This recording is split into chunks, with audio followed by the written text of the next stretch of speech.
Okay,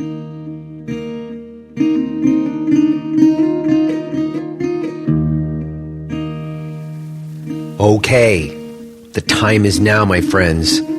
This is Jay Brown Yoga Talks podcast. My name is Jay Brown.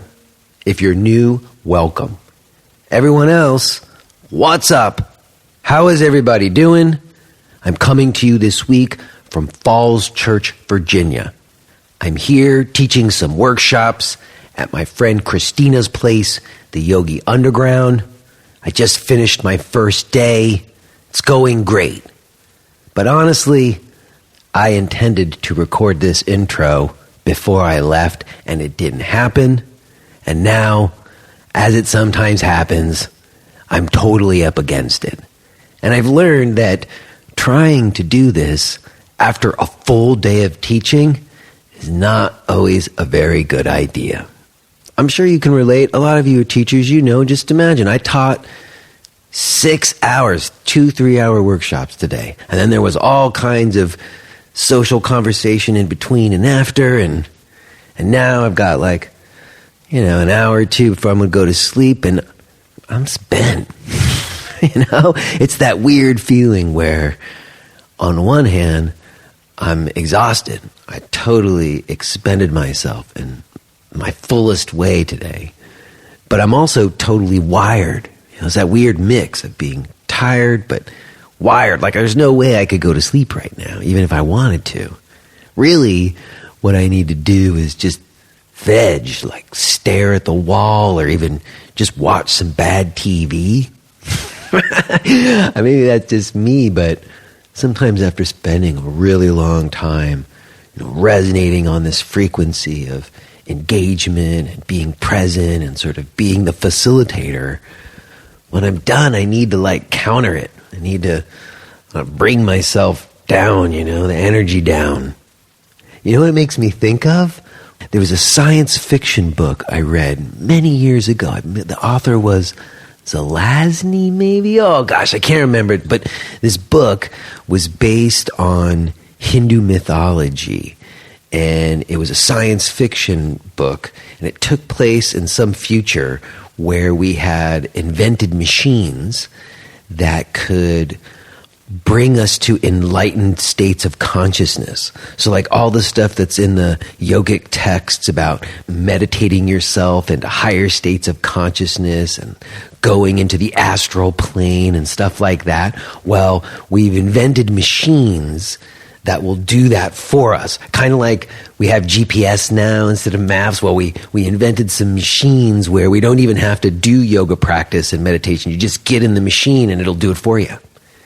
And there's very few people left who know how to do it without the machines. And then there's some kind of problem. And in order to save the planet, they need someone who can meditate themselves into these higher states without the machines. And there's only one guy who can do it. But nobody's seen him for years because he's decided that he wants nothing to do with this worldly plane. And he's been off in the astral and no one knows where he is. And so they put together a crew of people to go get him. They got to get this guy. And so they send this crew out into the astral plane of infinitude to find this one human being who can still meditate into higher states naturally. And they find him in the astral plane. And the way that they get him to come back down to earth is they just start giving him beer and hamburgers and candy and feeding him all this stuff. And it brings his frequency and vibration down, and he's able to come down from the astral plane back down to earth. I sort of feel like that now, I need to come back down, And I gotta be honest with you, I'm not really feeling much up to doing this right now. I'm out of it. I got nothing left in the tank. But like I said, I'm up against it. Show must go on. So, this is what you get. Hope is enough. Fortunately, I have an amazing talk to share with you today with Marlysa Sullivan.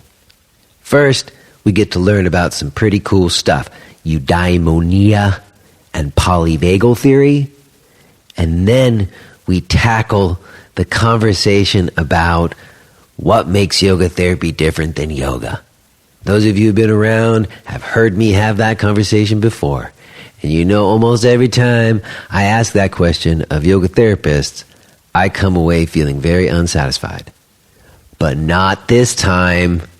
I really think that Marlysa has a definition for yoga therapy that is clarifying and useful, and I'm very excited for you to hear us discuss it today. Before we do, let me just mention a few upcoming gigs I have. If you want to come hang out with me in person, I think that would be fun. I am going to be in Philadelphia, Pennsylvania, October 26th at the Namaste Festival. I am going to be in Harrisonburg, Virginia, November 2nd at the Center. And I'm going to be in Essex, Connecticut, November 15th and 16th at the Root Yoga Studio. You can find out about those gigs and more and all of my stuff at jbrownyoga.com. Okay, other than that, is there anything else? I don't know. Am I supposed to say anything else? I can't remember. It doesn't matter. It's fine. We're just going to leave it there, okay? I will touch base with you on the other side, tell you about who's coming on next week. I think many of you are going to be very excited about it. But for now, let's listen to this conversation that I had with Marlysa Sullivan. Hi, Marlysa. Yes. Hi, how are you? Good.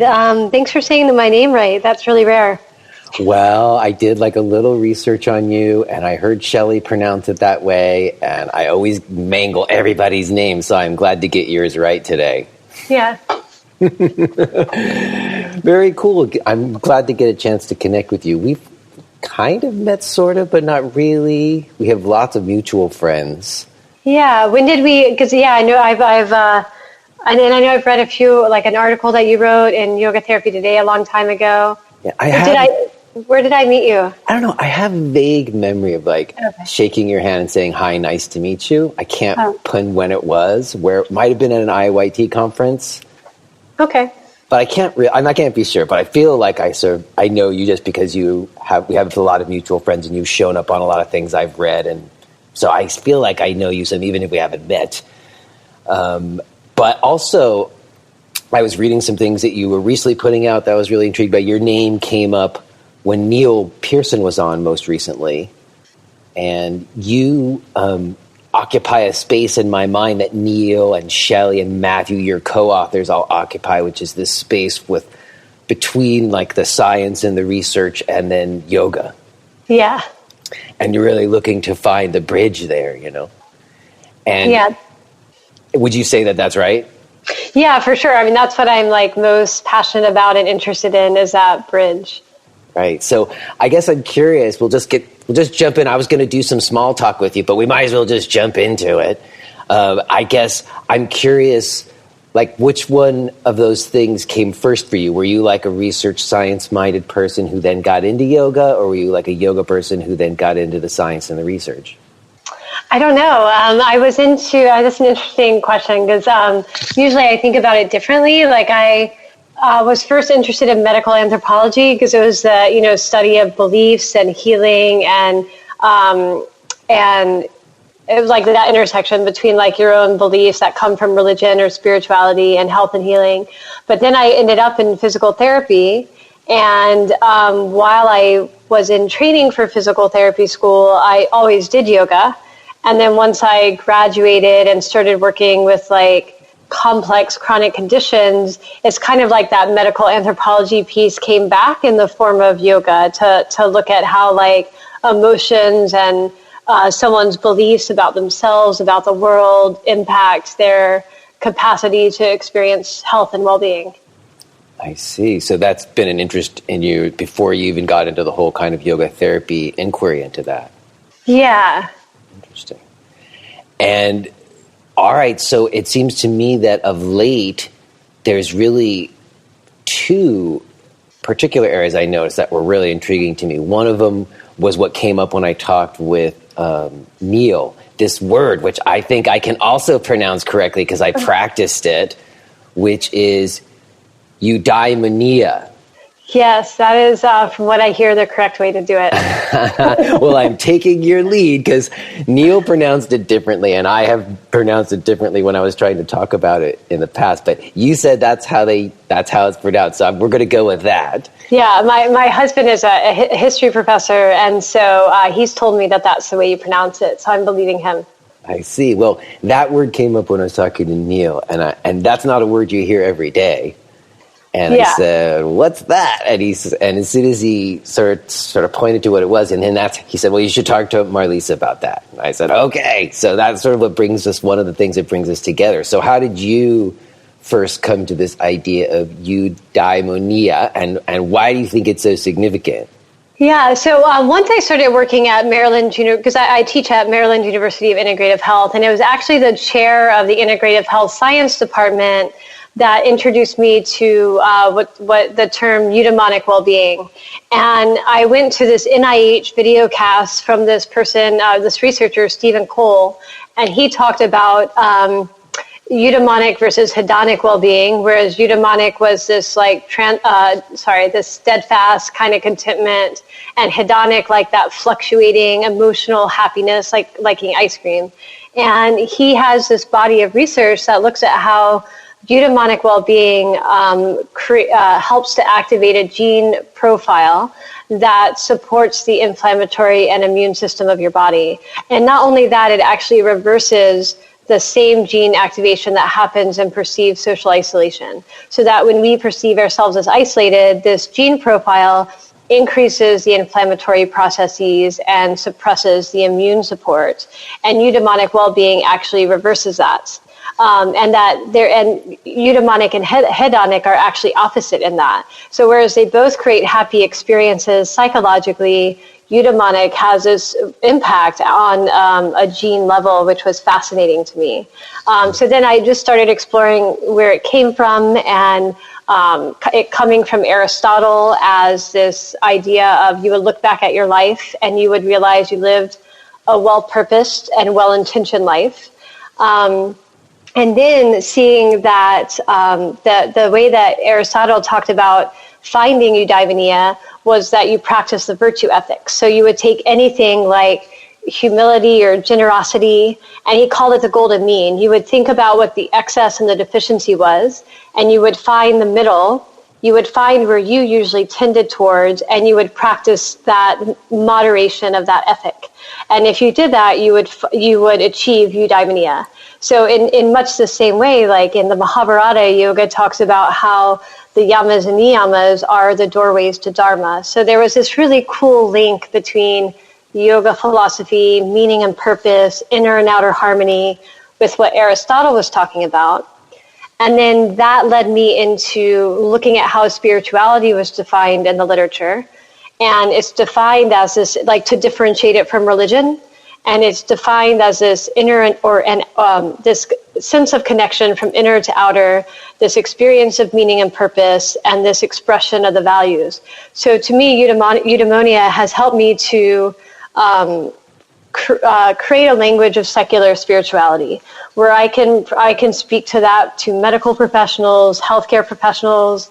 I can speak about meaning and purpose, or if my patients are interested, I can say eudaimonia, which some of them are. And so I can speak about these really like hard topics like meaning and purpose and values, and there's already a framework there. Plus, I can say, here's actually research describing its real physiological effect. So not just like meaning and purpose are interesting, but that it creates effects on inflammation, immune system, it affects pain. So that's, yeah. Wow. And there's so wait, there's so much in there. Wait a second. Let me take Sorry. a moment to process all of that. That was really a lot. So what I'm getting is that in some sense, like your interest in like what you just call, I think, secular spirituality of sorts as this inner and outer, as like a means to well-being and health, like the idea or the word I just blew it. Eudaimonia, that word, is that like a science? Is that in the history of science where if you use that word, like it's more acceptable for them to have this idea of spirituality in a science setting? Well, so, I mean, because it comes from Aristotle and Greek philosophy, I have found medical professionals, it's more accessible to them. They're more attuned to it, at least here in the U.S. And there is, like, in the research, the research, actually, there's, like, this whole body of research on spiritual well-being and eudaimonic well-being, but I don't know if those two researchers talk to each other yet, but what they're finding is so similar, and there's, like, definitely similar attributes to both. Wow, I mean, that's very interesting to me, because then you really, whenever I've talked to, like, pain science folks who are, like, really more rooted on the science side, let's say, at some point in the conversation, I'll probe and probe and probe. It'll get to this very, like, mystical and philosophical place. And you're already there. You're starting there, in a sense.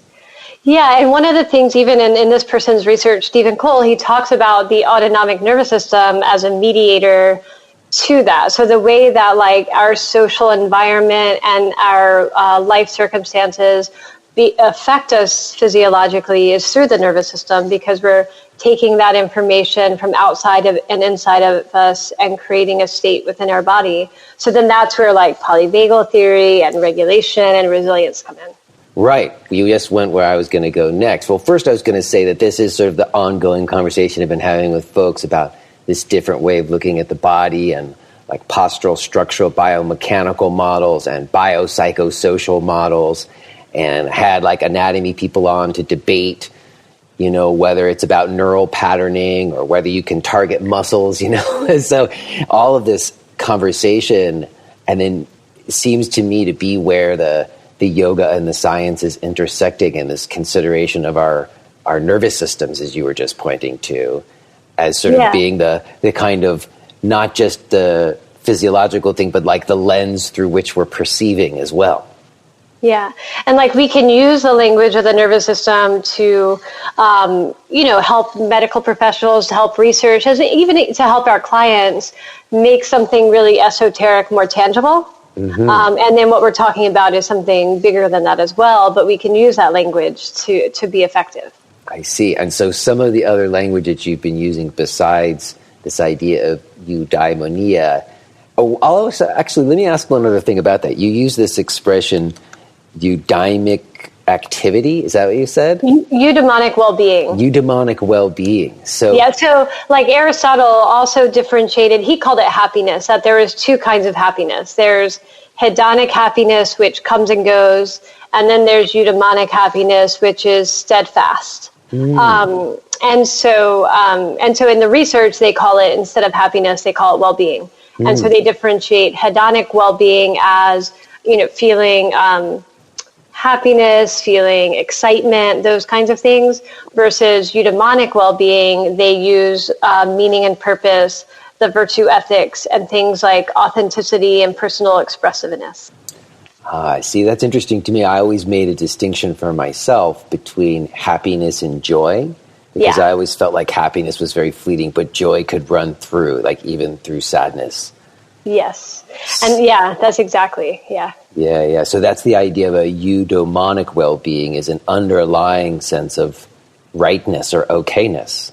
Mm-hmm. And that's what sometimes there's two different Upanishads, the Manduka and one other one, that have this metaphor about like these two birds sitting on the self-same tree, and they are, one eats the, I don't have it with me, but one is eating the sweet and the sour and feeling happy and sad, and the other one can eat the sweet and sour, but keep that sense of contentment and that sense of joy. And so in much the same way, the Upanishads have that teaching of we can take all of the prana, all of our body, mind, and life experiences and maintain that experience of eudaimonic well-being, which is really important, I think, in looking at how yoga can be helpful all the way from, acute situations to end-of-life care, of helping people really connect to that sense of joy within their circumstance.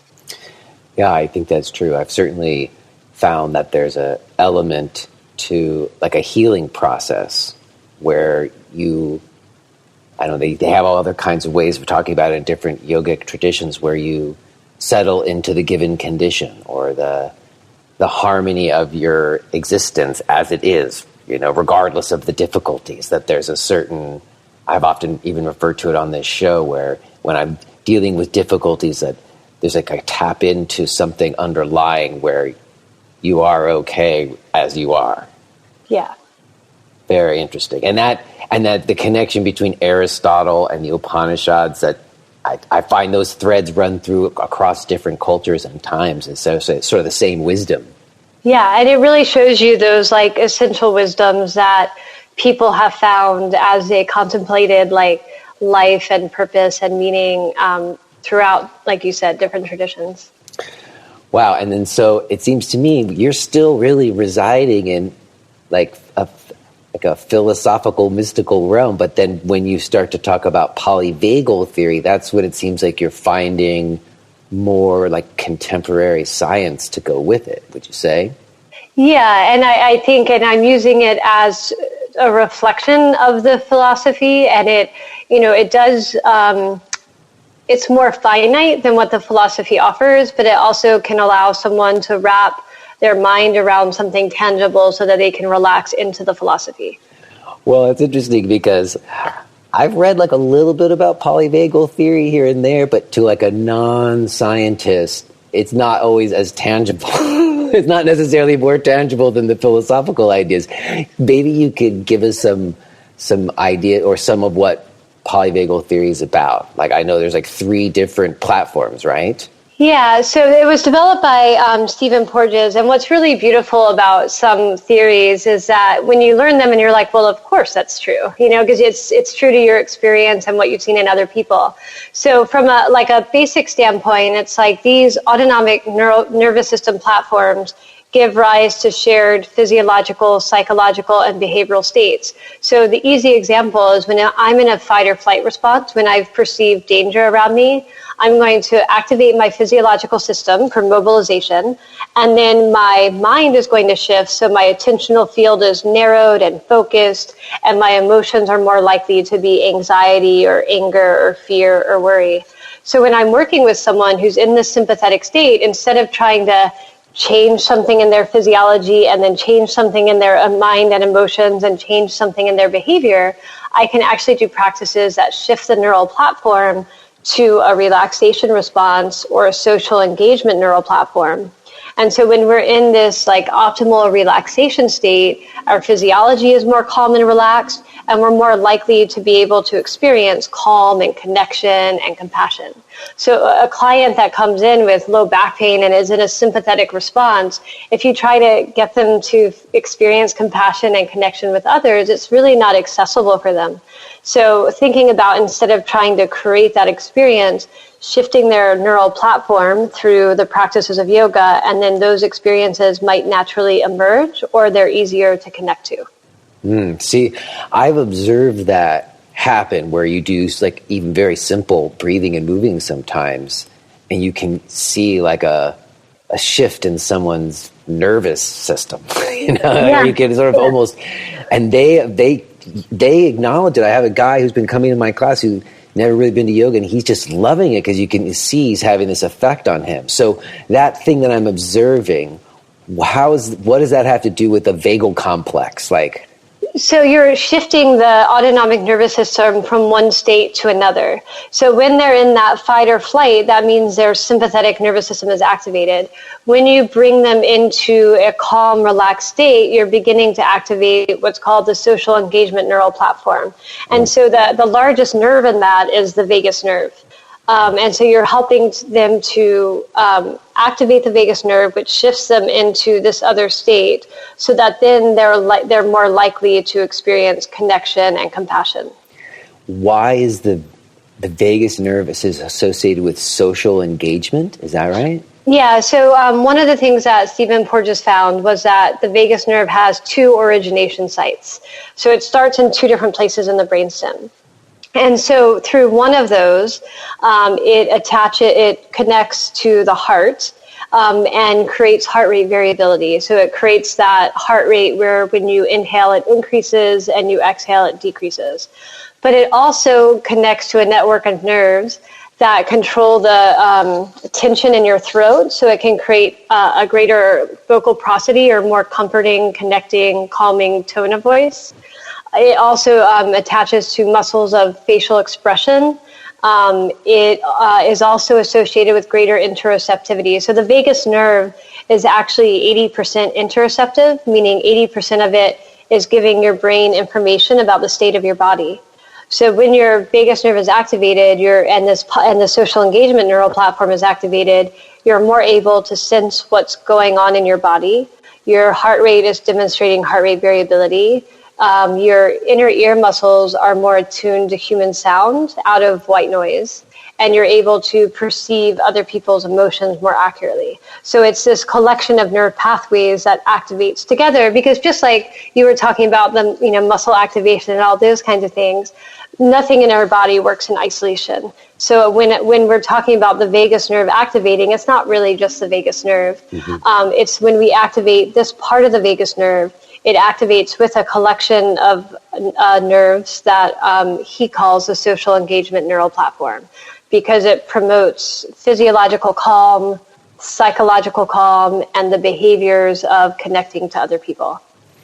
And I heard people always use this expression, vagal tone. Mm-hmm. And does that just mean that like your vagus nerve is resonating in a good way or something like that? Yeah, so because I've heard there's people that I've talked to that take issue with that term. So, and it is. So what vagal tone is we're usually referring to is that when the vagus nerve is acting on your heart, so when it's sending impulses to the sinoatrial node, it creates heart rate variability. So vagal tone means that person is demonstrating heart rate variability.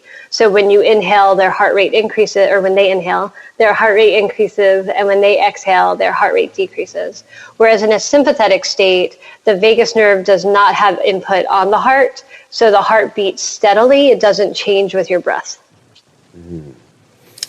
Very interesting. And I heard you relate it to satya. Is that right?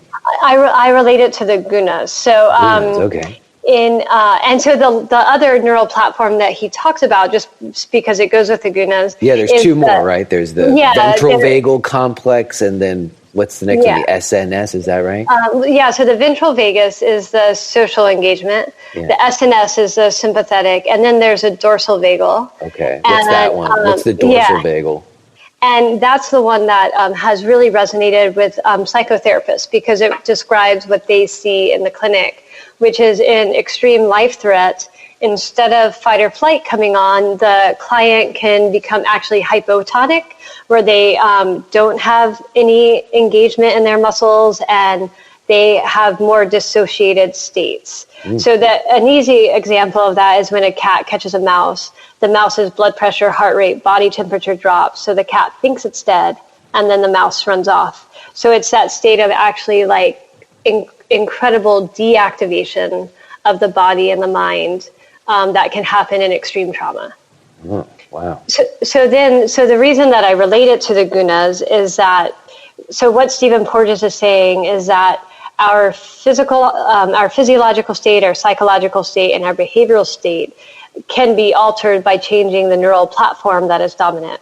So in the same way, yoga speaks about this idea that all of material nature is made up of the gunas.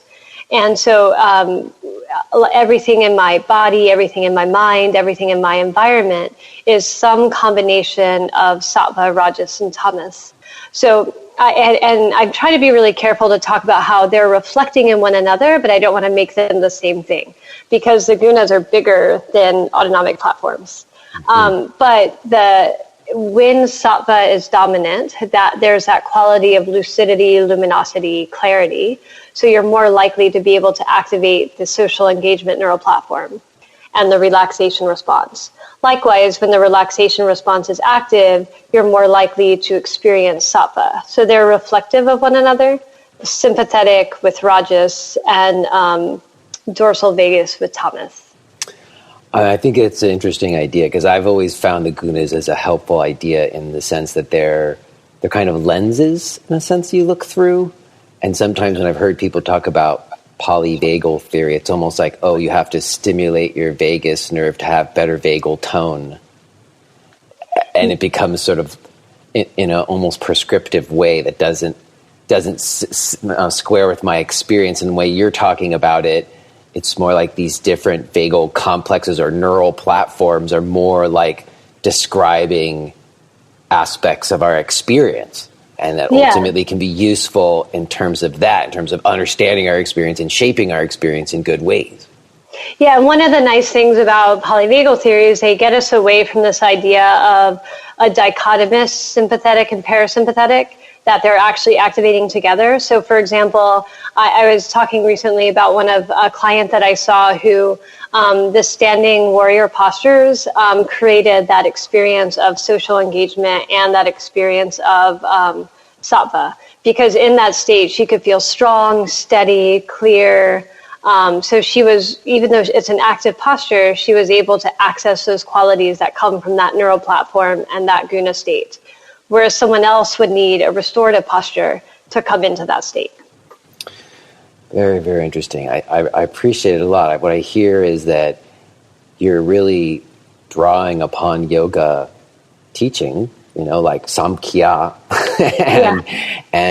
and connecting that in a sort of evidence-informed practice idea, it seems to me.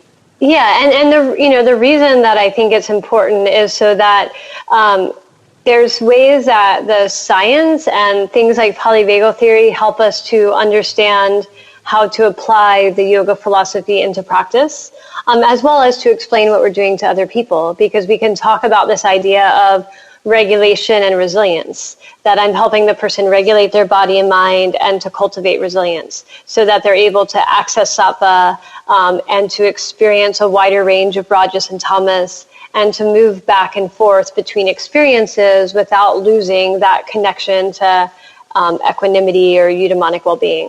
Mm-hmm. See, I like that a lot because it seems to me what it's doing is something that I've really been an advocate for. Is it puts like the practices, like asana practice, in its like non-compartmentalized place, so that the poses aren't about targeting your muscles and bones necessarily so much as these shifts in like identity and experience.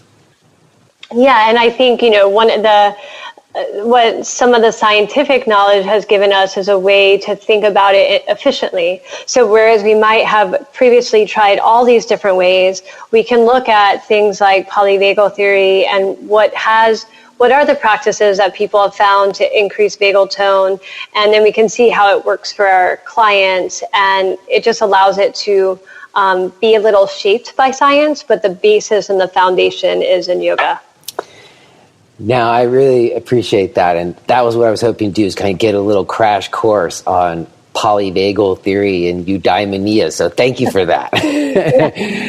Now, what we do now get to is sort of where I really have like a conversation to have with you some, because like you put out a thing, it was like you were exploring like an explanatory framework for yoga therapy, right?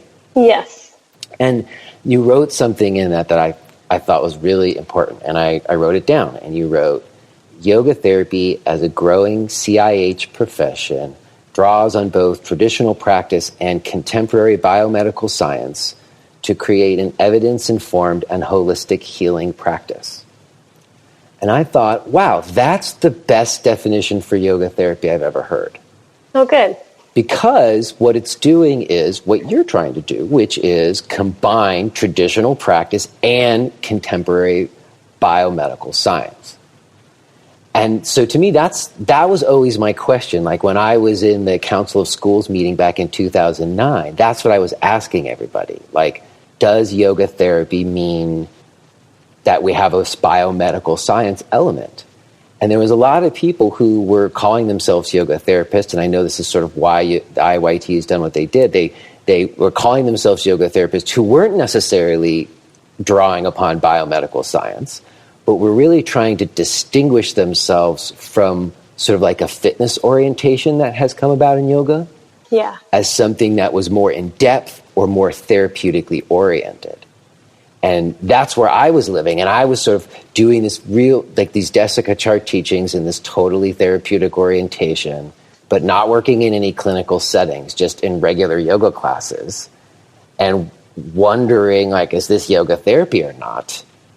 And I was always asking that. But if you also cite the International Association of Yoga Therapists' definition of yoga therapy, which is just a process of empowering individuals to progress toward improved health and well-being through the application of the teachings and practices of yoga. And that definition is the one that always kind of makes me feel a little bit upset, because that just sounds like yoga to me. Mm-hmm. So I guess, what do you think distinguishes yoga and yoga therapy? And I know that's a huge question, but yeah. Is there a biomedical science component? Is that what making it yoga? Because you're just talking about Samkhya right now. Yeah.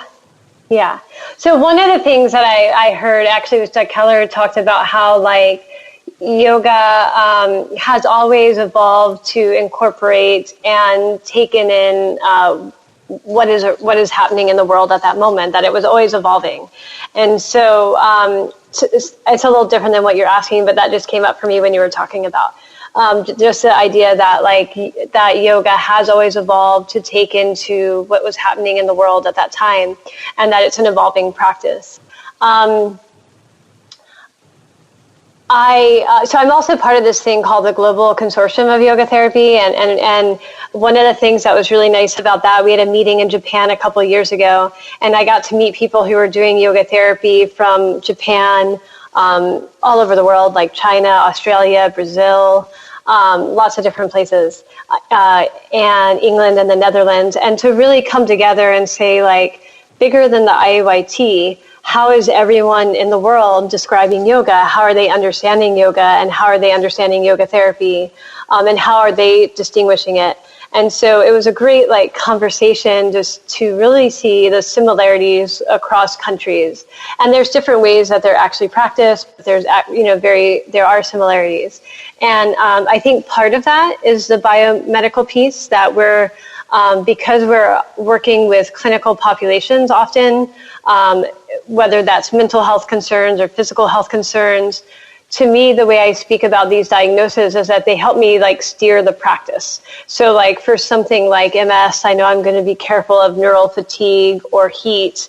For another diagnosis, I'm going to be for rheumatoid arthritis, I'm going to work with stability of the joint. So, like, the diagnosis steers me a little bit in how I'm going to practice with a person. And the biomedical piece also can inform how I integrate yoga philosophy. The other thing I think distinguishes yoga from yoga therapy, and again, I think you bring up a really good point. A lot of this is...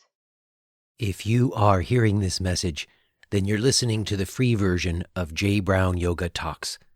To hear the rest of our conversation, please subscribe to Podcast Premium at jbrownyoga.com/premium.